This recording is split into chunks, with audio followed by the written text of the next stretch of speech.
இந்த கண்காட்சியகம் ஜோர்ஜ் பொம்பிது என்னும் பிரான்ஸ் நாட்டு பிரசிடண்டால பாரிஸ் நகரின் மத்தியில் 31 முதலாம் மாதம் 1977 திறந்து வைக்கப்பட்டிருக்குது. சமகால நவீன கலைகள் சார்ந்த சிலைகள், ஓவியங்கள், சிற்பங்கள் என்று அத்தனையும் இங்கு காட்சி பொருளாக வைக்கப்படுகிறது. ஈஃபில் டவர், மொம்பர்னாஸ் டவர், தமிழர்கள் அன்பாக வைட் சர்ச் என்று அழைக்கப்படுகிற சக்ரே-கேர், நோத்ருதாம் சர்ச், இப்படியான பல மொனிமெண்ட் எல்லாம், பாரிஸ் சார்ந்த மொனிமெண்ட் எல்லாம் இதனுடைய பால்கனிலிருந்து பார்க்கக்கூடியதாக இருக்கிறது. 4 பூனை குட்டிகளோட அம்மா பூனை சிங்கராலண்டு இந்த படத்தை வரையப்பட்டிருக்குது. நாங்க உள்ளுக்கு நின்றுட்டு வெளியில வந்தால் உலகமே தெரியுது. Le Centre National d'Art et de Culture Georges Pompidou என்னும் ஒரு நூலகத்தை பற்றி அல்லது ஒரு கண்காட்சியகத்தை பற்றித்தான் நான் உங்களுக்கு இன்று பேச வந்திருக்கிறேன். இந்த கண்காட்சியகம் ஜோர்ஜ் பொம்பிது என்னும் பிரான்ஸ் நாட்டு பிரசிடண்டால பாரிஸ் நகரின் மத்தியில் 31 முதலாம் மாதம் 1977 திறந்து வைக்கப்பட்டிருக்குது. இதை CNAC என்று குறுக்கியும் Centre Pompidou என்றும் பேச்சு மொழியில் போபூர்க் என்றும் அழைக்கப்படுகிறது. இங்க பல்துறை மையம் என்று கூறும் அளவுக்கு அத்தனை துறைகள் சார்ந்த நிலைகளும் இங்கு அமைக்கப்பட்டிருக்குது. கல்ச்சர் இன்ஸ்டிடியூட் என்று அழைக்கப்படுற அளவுக்கு சமகால நவீன கலைகள் சார்ந்த சிலைகள், ஓவியங்கள், சிற்பங்கள் என்று அத்தனையும் இங்கு காட்சி பொருளாக வைக்கப்படுகிறது. அது மட்டுமல்லாமல் இசை, நிகழ்த்துக்கலை, இளைய சமுதாயத்துக்கான ஆக்டிவிட்டீஸ்கள் மற்றும் சினிமா போன்ற விடயங்களும் இங்கு உண்டு. இப்ப எதற்காக இதை பற்றி நான் கதைக்கிறேன் என்று நீங்க யோசிக்கலாம். இந்த மிகப்பெரிய சென்டர் 2025 மார்ச் மாதம், அதாவது இந்த மாதம், இந்த ஆண்டு மூடப்பட்டு 5 ஆண்டுகளுக்கு பிறகுதான் திறக்க போகிறது. அதாவது 2030 ஆண்டுதான் மறு திறப்பு நடக்க போகிறது. மீளுருவாக்கம் செய்வதற்காகத்தான் இதை மூடுகிறார்கள். அதுவரைக்கும் இது சார்ந்த ஓவியங்கள், காட்சிகள், செயல்பாடுகள் எல்லாம் எங்கு நடக்க போகுது என்ற ஒரு கேள்வி உங்களுக்கு எழலாம்.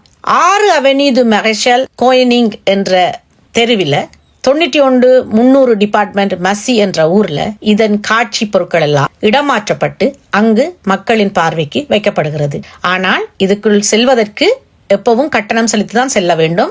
சோந்திர பொம்பிதுவுக்கும் கட்டணம் செலுத்திதான் செல்ல வேண்டும் என்பதை மனதில் கொள்ளுங்க. இந்த சென்டரை மூட போயினம் என்று முன்கூட்டியே அறிவிச்சு அதுக்கு ஒரு பிளானிங் எல்லாம் பண்ணி மார்ச் மாதம் 7ஆம் தேதியிலிருந்து மார்ச் மாதம் 10ஆம் தேதி வரைக்கும் மக்களுக்கு ஒரு பகுதியை இலவசமாக காட்சிப்படுத்தினார்கள். கட்டணம் கட்டி செல்ல வேண்டிய பாதி இடங்கள்ல இலவசமாகவே மக்களை செல்ல விட்டார்கள். ஆகவே மக்கள் அலைமோதி கொண்டிருந்தார்கள் அந்த இடங்களை பார்ப்பதற்கு.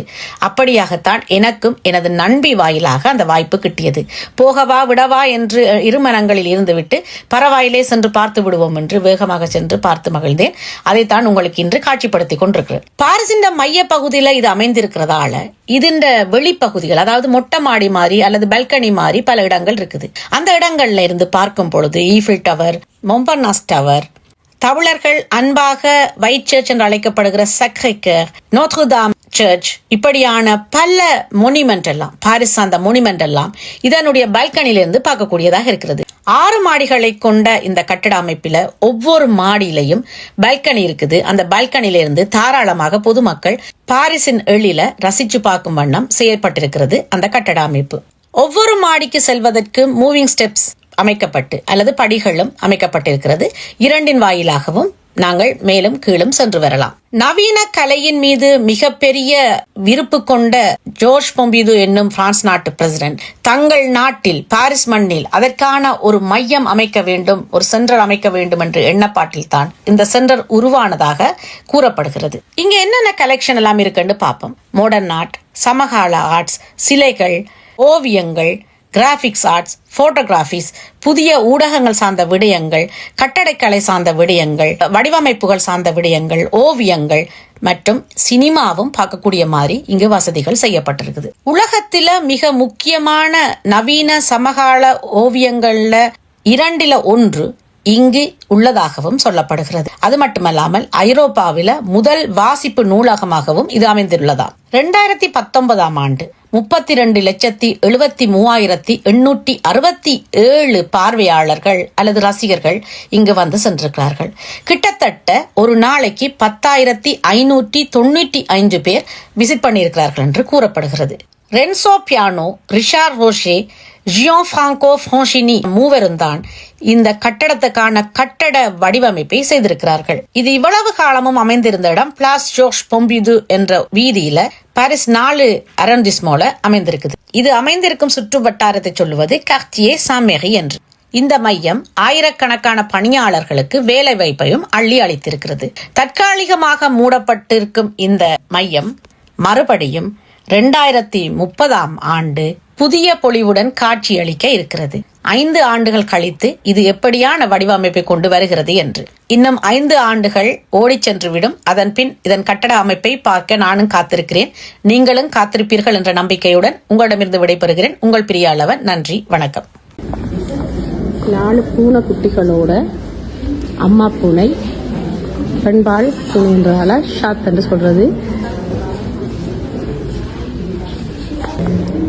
செத்த சிங்கரால் என்று இந்த படத்தை வரையப்பட்டிருக்குது. இயற்கை இறந்து போயிருக்கிற மாதிரி தான் சொல்லப்படுது. இது குத்துச்சண்டை வீரர் மாதிரி 2 பேரை எடுக்கப்பட்டிருக்கு. 1909 1910 வரைக்கும் இருக்கிற குத்துச்சண்டை வீரர்ல வடிவமாக காட்டப்படுது. முடிவற்ற தொடர் இது. மகிழ்வாக வாழும் ஒரு வழி என்ற மாதிரி தான் இந்த படம் வரையப்பட்டிருக்கு. மஞ்சள் நிறம் அதிகமாக பயன்படுத்தப்பட்டிருக்கு. மயில்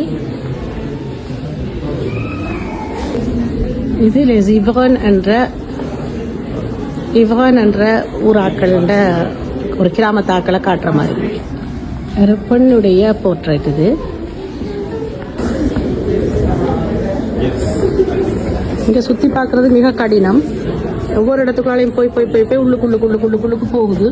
அப்படியே போய் சுத்தி வேற இடத்துக்குள்ளேயே போய் துளையிற மாதிரி போகுது. அப்ப சரியா ஒரு இடத்துல பார்த்துட்டு இன்னொரு இடத்துல வரையலாது.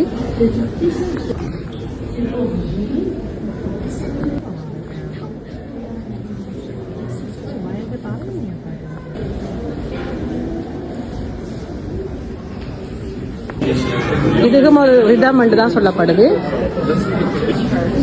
இது அவளை சுற்றி என்று சொல்லப்பட்டிருக்கு. இந்த படத்துக்கு டைட்டில் அவளை சுற்றி நடக்கும் விடயங்களாக காட்டப்படுது. இதுதான் அந்த அவளை சுற்றி என்னென்ன விடயங்கள் நடக்குது என்று சொல்லப்படுது.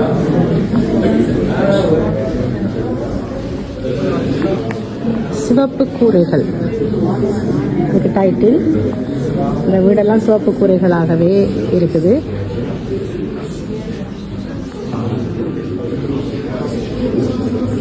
இதுல நோத்ருதாம் சர்ச் காட்டப்படுது.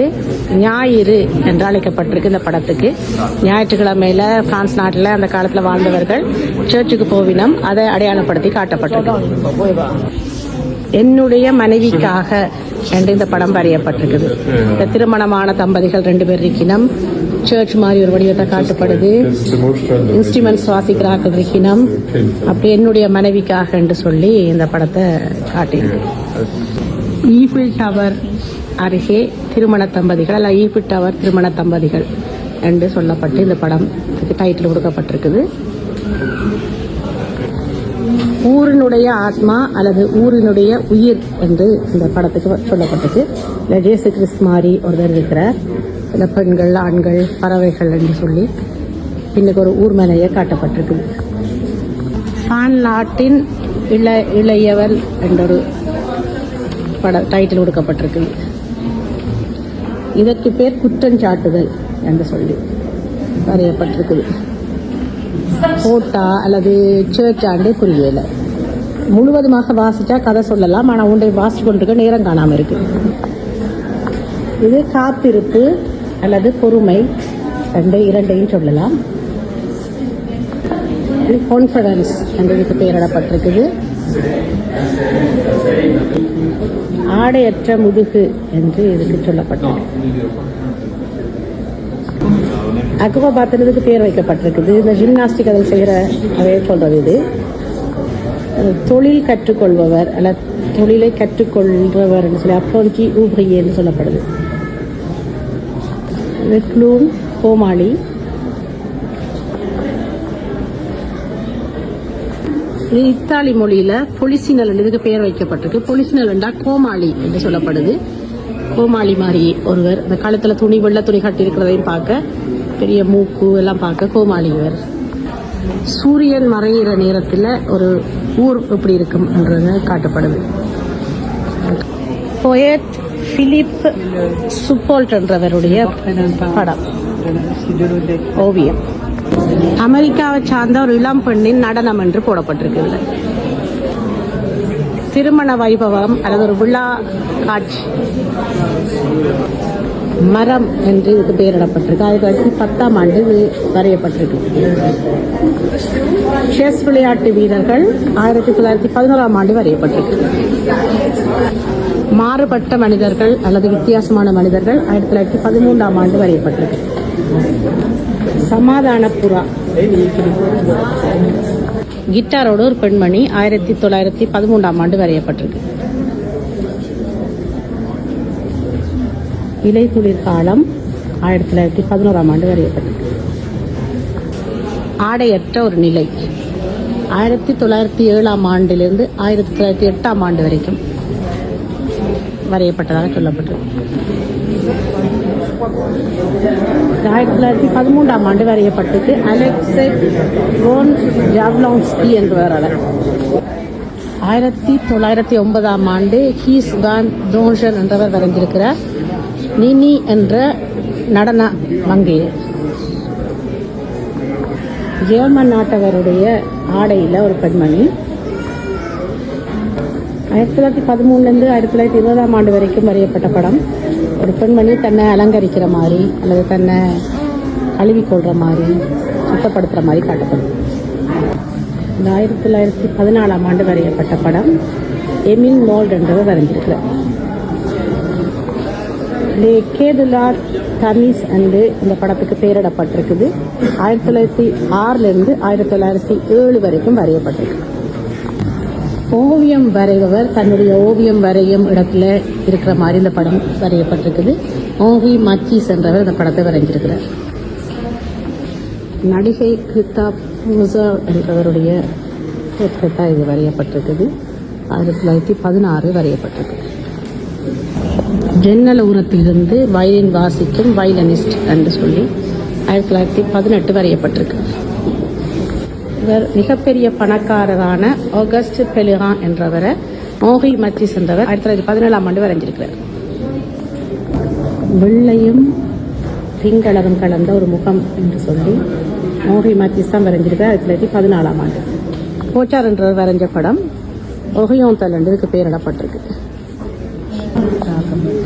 சான் செபாஸ்டியான் என்றவருடைய படமாக இது வரையப்பட்டது. 1934ஆம் ஆண்டு அல்ஃபிரட் ஹூம் என்றவர் வரைஞ்சிருக்கிறார். கடல் பூதம் என்று இதுக்கு பெயரிடப்பட்டிருக்குது. ஹுனே ஜிவிலியே என்றவர் இதை வரைஞ்சிருக்கிறார் 1962ஆம் ஆண்டு. எஸ்பாஸ் தியாபே என்று சொல்லி இதுக்கு பெயரிடப்பட்டிருக்குது. ஜோன் லிகோட்சிக்ஸ் என்றவர் இதை வரைஞ்சிருக்கிறார். இதுக்குள்ள பழைய காலத்து ஆப்பிரிக்கன் நாட்டு விடயங்கள் வைக்கப்பட்டிருக்குது. பொம்மைகள், முகமூடிகள், அதை சார்ந்த விடயங்கள் எல்லாம் வைக்கப்பட்டிருக்குது. கண்ணாடிக்குள்ளால வடிவா தெரியாது. இந்த இடத்த வந்து சுற்றி பார்க்குறேன்டா கிட்டத்தட்ட ஒரு நாளுக்கு மேலே வேணும் ஒவ்வொரு பக்கங்களாக பார்க்குறதுக்கு. நாங்கள் வேகமாக பார்த்து நாங்கள் இன்னும் பார்த்து முடிக்க முடியாது. நாங்கள் ஒரு மாடியில் தான் நிற்கிறோம். இந்த போலை அடிக்கிற மாதிரி அந்த பெரிய குண்டுகள் விளையாட்டாளர்கள் என்று சொல்லப்படுது. இது 1923ஆம் ஆண்டு ஆகஸ்ட் ஏர்பாங் என்றவரால் வரையப்பட்டிருக்குது. மேக்ஸ் பேக்மேன் என்றவரால் வரையப்பட்டிருக்கு 1933ஆம் ஆண்டு. சுதந்திர பெண் கிறிஸ்டியன் ஸ்டாட் என்றவரால் 1927ஆம் ஆண்டு வரையப்பட்ட ஓவியம் இது. ஒரு அழகான ஓவியம் உண்டு, நல்ல வர்ணம் தீட்டப்பட்டிருக்குது. சல்வதோர் தாலி என்றவர் இந்த ஓவியத்தை 1930ஆம் ஆண்டு வரைஞ்சிருக்கிறார். நேராக அந்த வர்ணங்கள் மிக அழகா இருக்குது. நீலம், பச்சை, மஞ்சள், கருநீலம், மென்மையான நீலம் என்று சொல்லி அந்த நிறங்கள் நல்ல அழகா இருக்குது. இது ஒரு பெரிய ஓவியம். இதுக்கு பொய் சொல்லும் துணி என்று வரையப்பட்டிருக்கு, பெயரிடப்பட்டிருக்கு. பாடும் ஆண் என்று இதுக்கு பெயரிட்டிருக்கிறார். ருஃபினோ தமாயோ என்றவர் 1950ஆம் ஆண்டு இந்த படத்தை வரைஞ்சிருக்கிறார். நீர் தடாகம் என்று சொல்லி ஒரு மிக பெரிய ஓவியம் இது. மாத்தா என்றவர் 1958ஆம் ஆண்டு வரைஞ்சிருக்கிறார். மிக பெரிய ஓவியம். J'adore les cartes pour les enfants. Eux, au moins, ils ne m'impressionnent pas. J'adore la liberté des responsabilités. Je suis obsédée parce que les hommes me parlent. Je suis obsédée par l'idée que tout le monde puisse savoir et comprendre les hommes. Je suis obsédée par l'idée d'être une partie qui nous aide. சூரியனும் பறவையும் என்று இந்த ஓவியத்துக்கு பெயரிட்டிருக்கிறார் curl Henning பெண்டர்சன் என்றவர். 1942 43ஆம் ஆண்டு வரை இந்த ஓவியம் வரையப்பட்டிருக்கு. இது மஞ்சள் நிற பெண் கடற்கரையில இருக்கிறதாக சொல்லப்படுது. நீ எங்கே என்ன செய்கிறாய் என்ற கேள்விக்கான ஒரு ஓவியமாக வரையப்பட்டிருக்கு. இந்த ஓவியம் ஒரு நீக்ரோ செலிபிரிட்டி என்று சொல்லப்பட்டிருக்கு. ஓ சால்வதோர் என்று சொல்லி பெயரிட்டிருக்கார் அந்தோனியோ என்ரிக் அமகால் என்ற ஓவியர். சுவரொட்டிகளை எடுத்து ஓவியமாக அல்லது ஒட்டு ஓவியமாக வரைஞ்சி செய்திருக்கிறார் ஜாக் வில் கிளே என்றவர். இசைக்கருவிகளை கொண்டு அல்லது பியானோவை முழுவதுமாக உடைச்சிட்டு இதுல ஒட்டி செய்திருக்கப்பட்டிருக்குது இந்த ஒட்டு ஓவியம். கார்ட்போர்ட் பட்டியை வெட்டி வெட்டி வெட்டி அடுக்கி அடுக்கி அடுக்கி இந்த சிற்பம் என்று சொல்லலாம். கார்ட்போர்ட் பட்டி சிற்பம் ஒரு மலையில இருக்கிற ஊர் மாதிரி வெறும் கார்ட்போர்ட் பட்டியே சுத்தி சுத்தி அடுக்கி அடுக்கி அடுக்கி அடுக்கி இந்த ஊர் மலையை செதுக்கினோம். நல்லா அழகா இருக்குது. நாங்க உள்ளுக்கு நின்றுட்டு வெளியில வந்தால் உலகமே தெரியுது. இங்க இது சக்ரைக்கர் ஒயிட் சர்ச் சொல்ற சர்ச் சக்ரைக்கர் தெரியுது. அந்த பார்லிமெண்ட் அந்த பக்கம், பிரான்ஸ் இந்த வடிவம் முழுவதுமே இதிலிருந்து தெரியுது. ஈஃபில் டவர் மட்டும் தெரியல இந்த பக்கம். மிச்சம் எல்லாம் தெரியுது. உலகமே தெரியுது இதுல இருந்து பார்க்க. ஒளியின் மகிழ்ச்சி, வெளிச்சத்தின் மகிழ்ச்சி. டாங் ஹேஜா என்ற ஒரு ஆசியா நாட்டை சார்ந்தவர் வரைஞ்சிருக்கார் போல இருக்கு. ஒளியின் பிறப்பு, வெளிச்சத்தின் அல்லது ஒளியின் பிறப்பு. இது முழுவதுமே அந்த ஒருவருடைய ஓவியங்கள் தான்.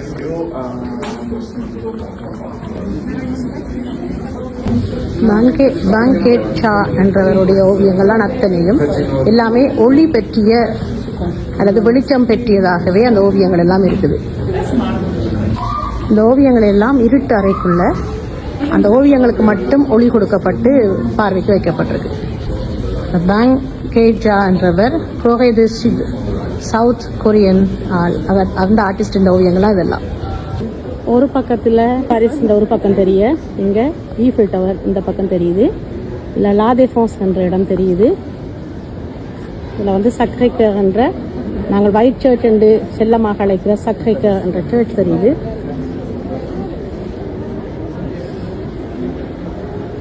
மேலே இருந்து பரிசையும் ரசிக்கக்கூடிய மாதிரி இந்த கட்டட அமைப்பு இருக்கு. இங்கே வருங்க லிஃப்ட் போகிறதுக்கு, மழை வெயில் தாக்காமல் வெளி உலகத்தையும் பார்த்து கொண்டு போகிறதுக்கு. நாங்கள் இப்போ 6ஆம் மாடிக்கு போய் பார்க்க போகிறோம் என்ன இருக்குண்டு. இந்த எக்ஸிபிஷன் ஹோலுக்குள்ள நாங்கள் ஃப்ரீயாக ஃபோட்டோ எடுக்கலாம். அட்ரஸ் கொடுங்க. காசு 3 யூரோ கட்டியும் பிரிண்ட் பண்ணி தரும். இல்லைன்னு சொன்னால் நாங்கள் இமெயிலையும் கொடுத்து ஃப்ரீயாக எடுக்கலாம். நாங்கள் ஒரு என்ன விரும்புகிறோமோ அதை செலக்ட் பண்ணி போட்டு விட்டா அந்த செக்ஷனுக்குள்ள எங்களுக்கு எடுத்து தரும். இப்போ இந்த ஃப்ரெண்ட் எடுத்துருக்குறான். முதல் நான் எடுத்தேன். அது ஆட்டோமேட்டிக்காக அதுவே எங்களுக்கு ஒன்றை செலக்ட் பண்ணி தரும். நாங்கள் சூஸ் பண்ணலாது, அதுவே ஒன்றை செலக்ட் பண்ணி தரும். அதுட்டு என்ன இருக்குதோ அதில் எங்களோட முகத்தை போட்டு தரும். இன்ட்ரெஸ்டான விஷயம். ஆனால் எங்களுக்கு இன்னும் நிறைய சனம் நிற்கணும். இப்போ என்ன ஃபோட்டோவுக்கு வருதுண்டு கிளி ஜோசியம் பார்த்த மாதிரி பார்த்தோம் நிற்கிறோம்.